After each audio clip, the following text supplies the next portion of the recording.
So my three are Spirit, Stallion of the Cimarron, Prince of Egypt, and Road to El Dorado. All of those are really solid kids' adventure movies. All of those look very pretty.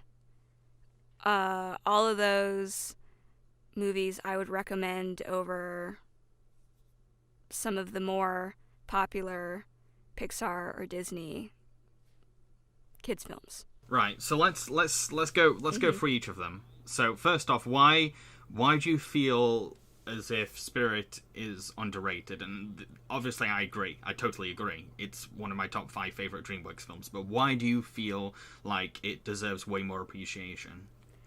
I haven't heard a lot of people talk about it. I've heard people joking about the score.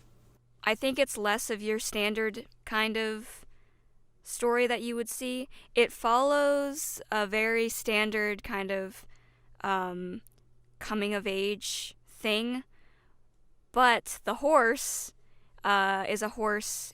The horse is a horse. What? Shut the frick up! Shut the frick up! The horse is a lot. The horse is a horse. He's significantly older than a lot of the characters that you see going through these things, right?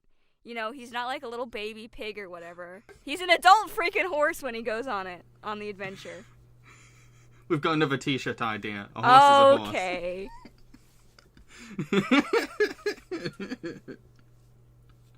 Okay, continue.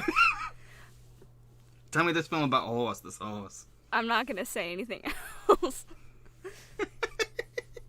I just think it's cool to see that story, but amped up a little bit more. Older horse, way bigger stakes. Yeah, he almost freaking dies in the movie a number of times, which is way more hardcore than like your Charlotte's Web or like your yeah. That's a great brag. More hardcore than Charlotte's Web. Okay. If you're into horses, if your kid loves horses, there's a lot of horses in this movie. The horses have eyebrows, which is a little weird, but it helps with the story, so. I never noticed that. What the hell? No, how did I not notice that? Yeah, I spent a lot of hours in my childhood drawing those spirit horses, so the eyebrows are very important. So yeah, I totally agree that Spirit deserves more attention. On the one hand, I can see why it's not had enough attention, because it's harder to market. Because they're the only things that they can on a commercial level, the only things they can really show off are, hey, we've got Matt Damon as the voice of this horse. Hey, we've got Brad Adams doing the songs. They've not got like a massive cast to brag about like later DreamWorks movies. So I can see why it's been hard for them to get it out there and get people interested. But on the other hand, it deserves way more attention. It needs to be given a chance, because it is certainly one of the more mature animal movies out there. Animated animal films for kids, that is. And this is something I don't know if we brought up yet, but there's like hardly any dialogue. The only talking you hear is either from humans or Matt Damon narrating the horse. But for the most part, a lot of the scenes are just very visual, and all about how these characters interact with each other through their like facial or hand gestures. I particularly love just watching the horses interact. Just even if it's a really mundane scene, just watching the way they try to let the other horse know how they feel, like warning them about some kind of danger, or attempting to be romantic in one case. Also, don't let the lack of dialogue scare you off from showing it to kids, because there's enough going on that they're going to be able to sit through it. I mean, I did. I don't know. Maybe your kid is less focused and doesn't love horses, but... Well, kids have, like... Kids are all different. And each of them are going to have their own patience levels. And even if they have concentration problems, I feel like films like this are helpful in a way because it helps them develop their patience skills. Now I'm just imagining like a theater of kids with like the Clockwork Orange freaking eye-opening thing being forced to watch the film. Watch the pretty horses. You will learn to be patient. Yes, Road to El Dorado. Go for it. They are trying to do something with the movie. It is related to heritage of old school movies. But you don't really need to know those movies. You just need to know that all of the goofiness, all of the crazy, like, super not historically accurate stuff, that's there for a reason, and you can just accept that as a style, and if you do that and just relax and enjoy the movie, you can have a great time with it. I think it's kind of like Emperor's New Groove, where they're not really trying to tell a realistic historical tale, so you kind of have to let that go, and if you do, you can have a fun time with the style. Yeah, the appeal of The Road to El Dorado is definitely the comedy and the buddy dynamic between Tulio and Miguel. That's the central thing about it. Everything else is a backdrop or something that works into the overall aesthetic, and I can't really complain. Like the film has its flaws, but the main thing is it's really, really funny, and you care about these two guys, and you want them to stay friends. I really love it, and it's one of those films that I watch when I want to be cheered up. Yeah, and it's not just the two guys. They have a horse with them, and the horse has eyebrows too. And it's very. We got a horse. There's also a lead female character, and Chell, who is also she's awesome. Pretty cool. She's got this great confidence. She's got this fantastic level of confidence, and she could be just as clever and devious as Tulio and Miguel. And like she uses that to her advantage in many different ways. And she's a little bit different than what you would expect from your standard kids movie female lead. She's a little bit less squeaky clean than a lot of those characters, so that's cool to see.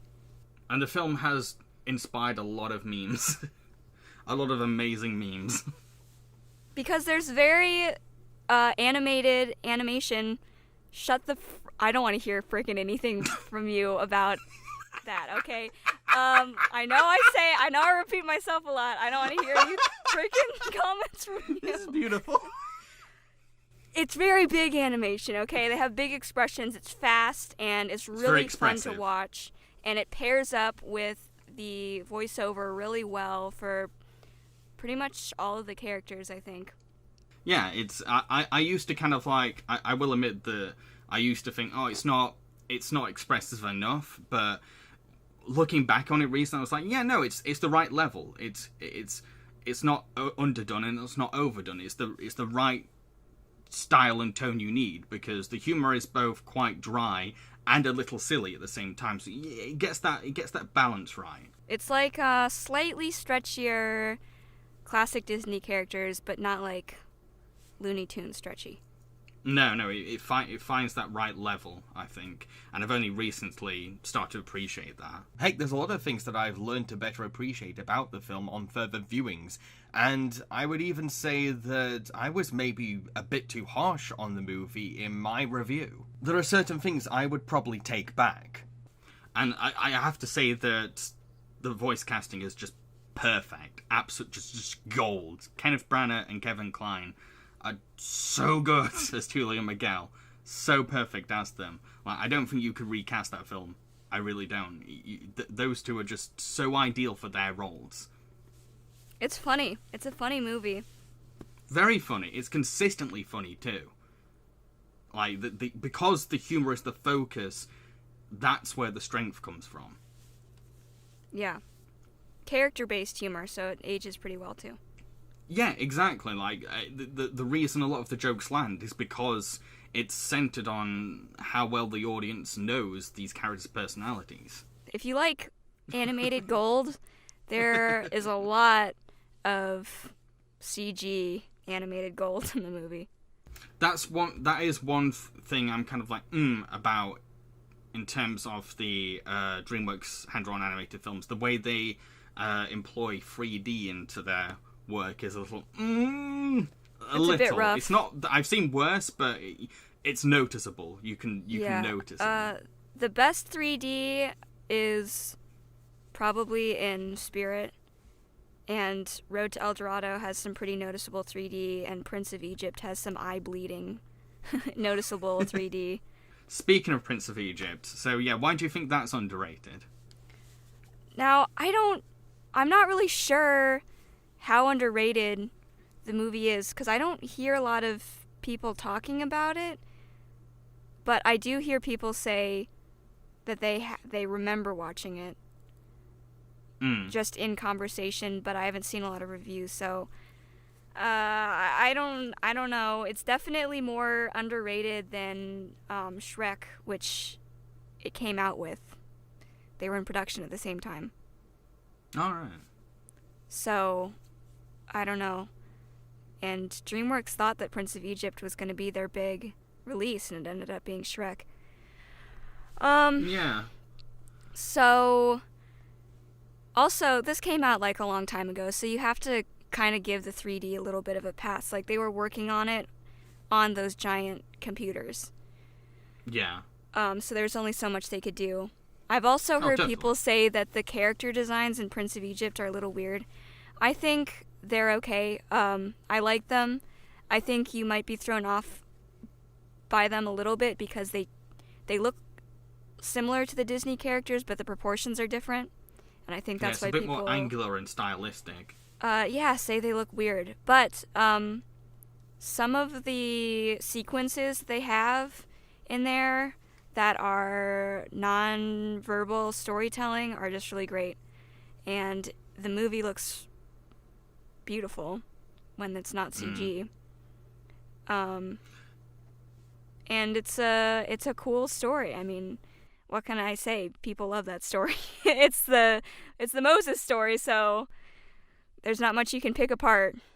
Yeah, it's more than that as well, though, because it's very much about... Well, it's about multiple things, but it's about brotherhood and the loyalty to said brotherhood, and as well as loyalty to a deity. And it combines that. It explores religious themes while also tapping into problematic family relationships. Yeah, I would say that it explores it in that it's like a story about it. But they really put the focus in places that you don't usually hear about when you hear that story. So it definitely doesn't feel as heavy-handed as a lot of those religious kids' movies. Yeah, the last thing I would call Prince of Egypt is preachy, because it makes you empathize with Moses' story and his situation, and it never tells you this is what you have to believe.